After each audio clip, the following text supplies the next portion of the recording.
Күздің бір тұтам түні жер ортадан ауа, мақталықтан қайтқан Шарбанудың шаршағаны соншалық шайын қалғып отырып ішті. Кесе шайнекті де қалғып отырып жиды. Төсегін де түрдектетіп жүріп зорға салды. Мұздай жастыққа бас қойып, масаты көрпені иығына жапқанда сол бір түрлі тоңазығандай болған. Кісі жаурағанда бір сүп қалып еді. Шарбану болса ұзақ керіліп үнсіз ыңырсыды. Жаңағыдай емес, ұйқысы да ашылып, қалың төсектің үстінде көп дөңбекшіді ол. Әрі аунап, бер аунап, бар тапқаны құс жастықты умаждай береді. Ол төр жақта жатқан енесіне әлсін-әлсін ұрлана көз тастап қояды. Қараңғыда әтіркүл кемпірдің сарғыш тартқан қуаңқы жүзі көрінбейді. Тек өкпесінің бірі қалыпты сырылы ғана құлаққа естіледі. Кейде Шарбану сол сырылдан сескеніп те қалады. Сол мезет мына үңірейген төрт бұрыштан төрт адам шыға келіп тарпа бас салатындай көрінеді. Ол жалма-жан көрпені басынан асыра жамылып тағы керіледі. Шарбану өз-өзінен шиыршық атып ұзақ жатты. Дем сәтте ұйқысы қашқанына ыза болып, көрпені аяқ жағына асырып тастайды. Сонан соң құс жастықты олай бір аударып, бұлай бір аударып мыжғылай береді.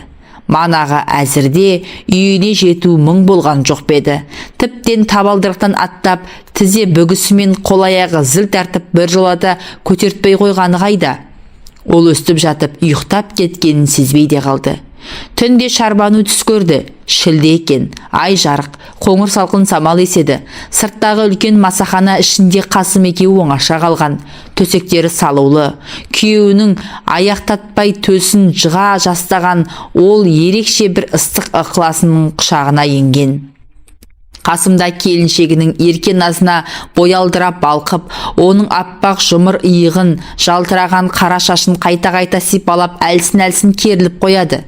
Сенсең бар ғой, кешке дейін сені сағынып қалам. Шарбану естілер-естірмес сыбырлайды, күйеуіне онан сайын жақындай түсіп. Шынымен бе? Қасым аяқ астынан қулана қалады. Құдай ақына, Шарбану күйеуінің төсінен басын жұлып алады. Оның үнінен үлкендерге сөзін өткізбек болған кішкентай сәбидің кінәсіз қызығын таныған Қасым жымиып қояды. Екеуі сәл үнсіз жатады. Шыдамайды да Шарбану күйеуінің төсін тағы да жастанады. Мен де, дейді Қасым жайғана. Шарбану көздерін жыпылықтатып, күйеуінің тікен шашын сүйріктей саусақтарымен асығыс тарақтай бастайды. Бір-бірін біздей жақсы көретіндер бар мекен осы, дейді Шарбану күйеуінің төсінен басын тағы да жұлып алып. Қасым келіншегінің аппақ жұмыр иығына күректей алақанын тастай салады. Шырт ұйқыда жатыр екен, селк ете қалды. Жалма-жан көзін ашып еді. Қорқып кетті. Қара көлеңке үйдің қуыс-қуысы аждаханның аузындай көрінді. Ұзын кірпіктерін уқалап жіберді. Ештеңе жоқ. Жаңағы тәтті елестің бәрі де ғайып болыпты. Қасым да жоқ, ай да жоқ, масахана да жоқ, жалғыз өзі. Екі кісі еркін жамылатын масаты көрпеге әбден қымтанып жатқан екен. Қара терге түсіпті. Ерні кебісіп, тіл аузына сыймайды. Көйлегі иығына жабысып қалған. Жастығы аяқ жағында жатыр. Ол өз көзіне өзі сенбегендей жан-жағын қармана берді. Сондағы қолына ілінгені әбден умаждалған мұп-мұздай орамал. Ара шашы іздегендей төр жаққа көз салып еді. Енесі қимылсыз көрінді. Кимешегінің ұшы ғана ағараңдайды. Шарбану онан сайын елезіп кетті. Әлгі бір әзірде алып ұшқан көңілі құлазып, бойы тоңазыған Шарбану мына қараңғылықтың суық құшағында мәңгі жалғыздан жалғыз қалғандай сезінді өзін. Бір түрлі торығып, көзіне жас алды. Дәл осы мезет міндәрлі мұңын шағып, бір сәтке болса да уайым қайғысыз еркелейтін адам іздеді. Көп іздеді. Таба алмағасын тыныш қалудан қорықты. Тағы іздейді. Тағы жан жағына қарманады. Қасым кеткелі бергі көп айдың беделінде оның ыстық құшағын мұншалықты құлай аңсаған түн жоқтын. Қараңғы үйде ояу жатқан ол осы сәт жалпақ дүниеде өзінен бақытсыз, өзінен мүсәпір жан жоқтай көреді. Көкірегі қарс айырла ауыр күрсінген келіншек тістене бір аунап түсті де дәу құс жастықты айрықша құшақтап өксіп жылады. Ұйқысы шайдай ашылды. Енді тұрайын десе қараңғыда түрінтіректеп қайда барарын білмей дағдарды. жата берейін десе, жуық арада көзі ілінер емес. Сыртқа шығып, басауған жағына жүріп кеткісі келді. Жанұшыра қасымды іздегісі келді. Бірақ қанша ұмтылса да тұра алмады. Бас жағындағы жүк аяққа біреу тас қылып байлап тастағандай. Енді есіне қай-қайдағы өткен кеткен түсіп, тыныш таба алсайшы. Бір сәт келіншектің көкейіндегі жүйрік қалау төбе басындағы үркердей ауылдан алданыш іздеп ала сүрді. Сөйтіп отырғанда оның көз алдына шошала бас, шоқша сақалды бір жапырақ Әбінтай шал келді. Шалдың ар жағынан сықырықтай ұзын болғанымен иығы тақтадай май мұрынның ұшы дәйім ақ терлеп жүретін Мәруан мойын сөзді. Келер кеште осы екеуінің тойы болмақша деп көбірледі Шәрбану. Ризық түссе қиын екен ғой, ешкім қашып құтыла алмайды екен ғой. Содан ол әлгі екеуін манағы тұста түсінде көргендей жылы сәтте бой ұрғызып та жіберді. Әбінтай шалдың сүйегі шодырайған қушық төсіне Мәруан басын қояр мекен. Қойса қайтеді, қытығын келтіретін шығар. Қытығын келтірсе қайтеді. Оларды біреу зорлап қосып жатқан жоқ қой. Шәрбану өз-өзінен өрекпіп шыға келді. Қойшы, менің көрген кісілерім болса, қайбір шүйіркелесі боңдырар дейсің. Айғатын деп, одараңдап Әбінтай шал жүрер. Аузын біреу тас қылып буып қойғандай, уәж айтаруға ерініп Мәруан төмен қарап, том сыраюдан тайынбас. Бықсып-сықсып, табынбасыз күндер өте береді де. Шәрбану тағы да өзін-өзінен өрекпіп кетті. Бәрін қойып, бүгіндегі барды айтсайшы. Сағынышқа орай сазарып қойғаннан гөрі шал болса да көзінің алдында қалқиып жүргенге не жетсін. Көтері жоқ қарияның қара қағаз алған Мәруанға барып бақсынауы теріс бекен. Мейлі күндерін көрсін Қосбейбақ. Шәрбану ол күні таң қараңғысынан тұрды. Қасымның етек жеңі кең шекпенін жағадай жамылып, есік алдында шыққан Шәрбану сол бойда сырықтағы сүреңсіз көп суреттің қоршауында қалды. Үйме-жүйме жатқан сұп-сұр үйлер Әбінтай шал үстінен тастамайтын қара шапанның жамулы иығындай жарбиып көрінді. Бір мезетте Әбінтай сыртқа шықты да қолындағы шақшасын қағып жіберіп, қара көк Насыбайды аузына төге салды. Түф деп қызыл шақшасын қалтасына сүңгітіп жіберді. Сосын жан жағына қарады. Жан жағына қарап болды да мәсісінің қонышын тартып қойды. Қойнынан үлкен орамал алып, көзін мойнын сүртті. Үстін қақты. Ол осы таздың басындай 4-5 үйге мәтіби еді. Бригадир қара танымағаннан айқайға келгенде ешкімге дес бермейтін кәдімгі белсендінің өзі. Сосын үлкендерге де, кішіге де бетің бар, жүзің бар деп көрмеген кісі. Бұл ауылдың келіндері оны сырттай капитан қайнаға десе, қатарластар көзінчақ жарапазаншы дейді. Осы маңайда елдер ерте тұратында, кеш жататында, міне Әбінтайды біледі. Таң ала келуімен аяғын бас сала алатын жұртты тік тұрғызып мақтаға жібереді. Түн ортасы ауғасын терілген мақтаны орталыққа апарып өткізеді. Өткізіп келген соңда үйіне кірмей, арбакеш баланың екі торының қалай жайғағанын көріп барып тыныш табады. Жас кезінде сұлу болған деседі. Талай қыздың сырттай ғашық отына күйіп, көп күрсінгенін, көңілі түскенінде Бейсенбігүл кемпір осы күнге шекті айтып отырады. Келе-келе бос айқайға бой ұрып, ауыл жұртына кейде жақпай қалатын деседі біреулер. Қойшы соны, айтады да қояды. Мінезі де дейтіндер де аз емес. Қалай болғанда да Әбінтай шалдың бұл маңайға аты шыққан адам екендігіне ешкімнің дауы жоқ.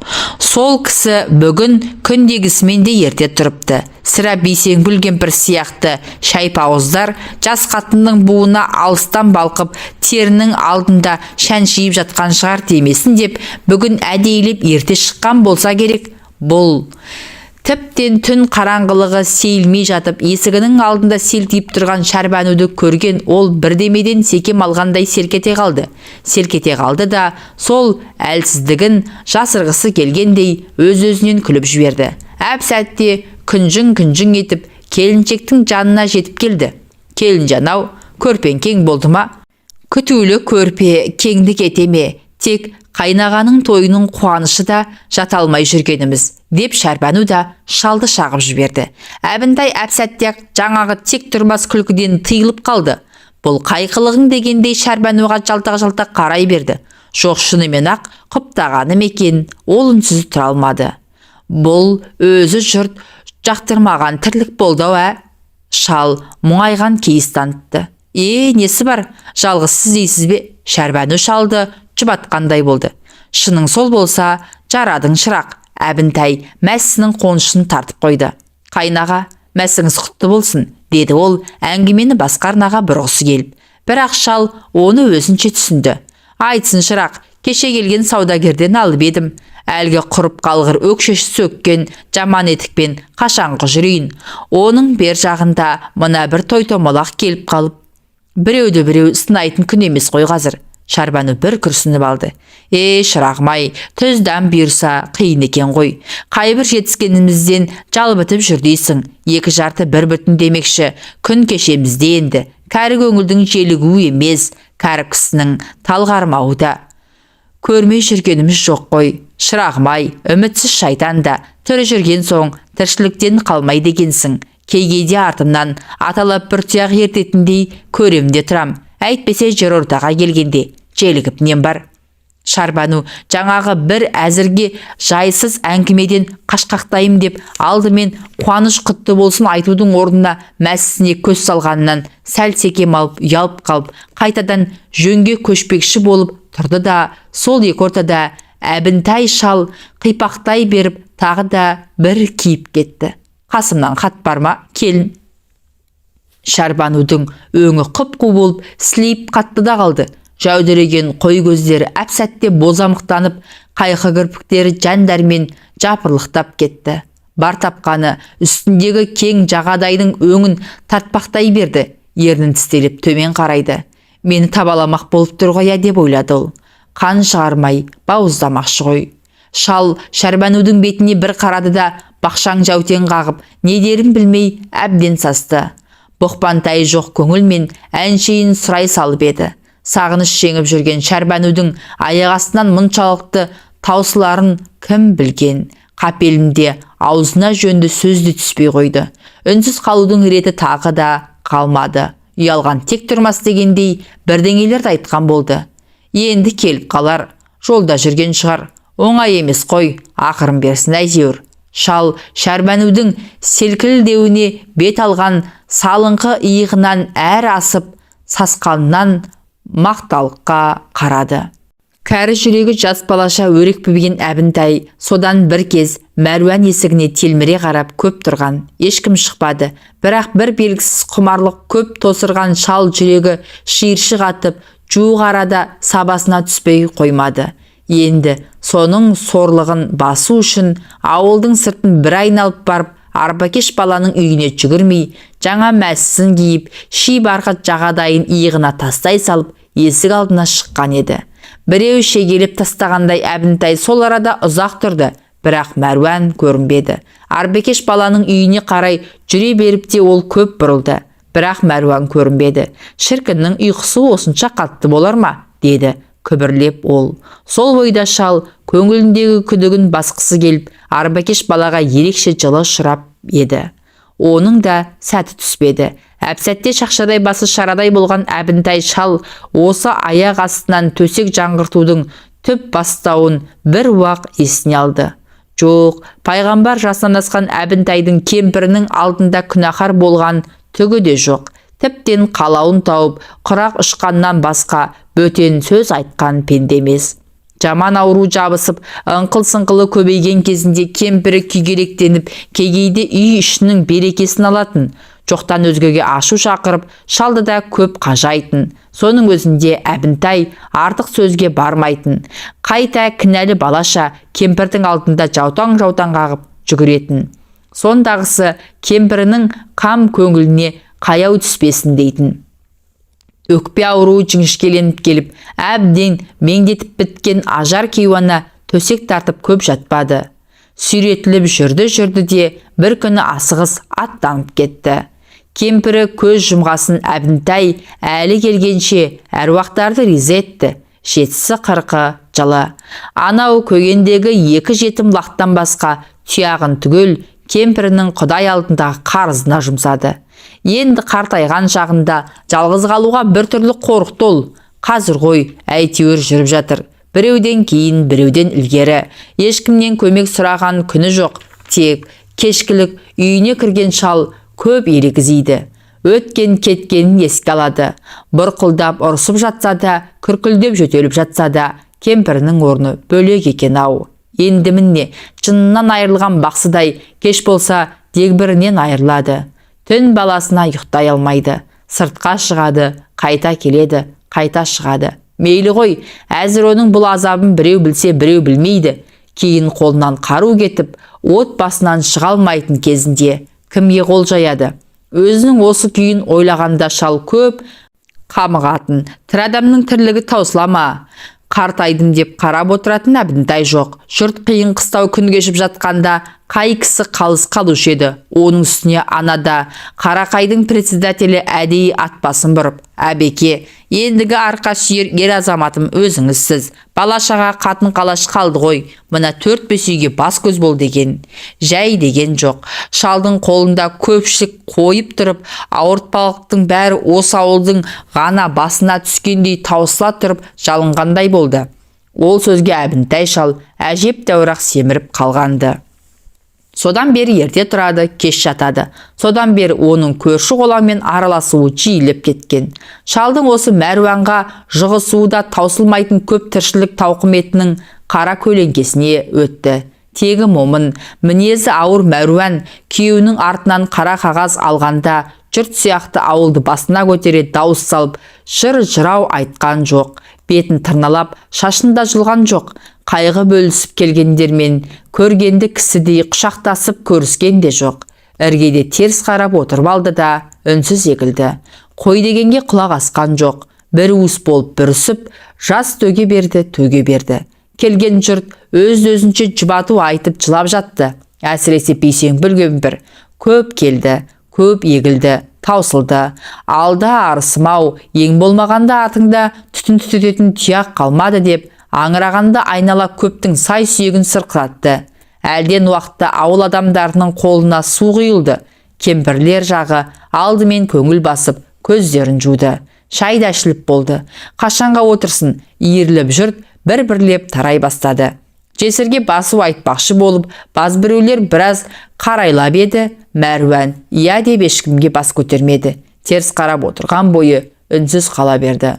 Сол отырғаннан Мәруан түн ортасы ауғанша отырды да, түн ортасы ауғаннан кейін қол диірменді құрып жіберіп, таң атқанша жүгер жармасын тартты. Ықылассыз тағдырдың күштеп табыстырған дәу қайғысын ол осылай томаға түйік қарсы алған болды. Күндер өте берді. Мәруан түн баласы тыным көрмейді, қол диірмен тартады.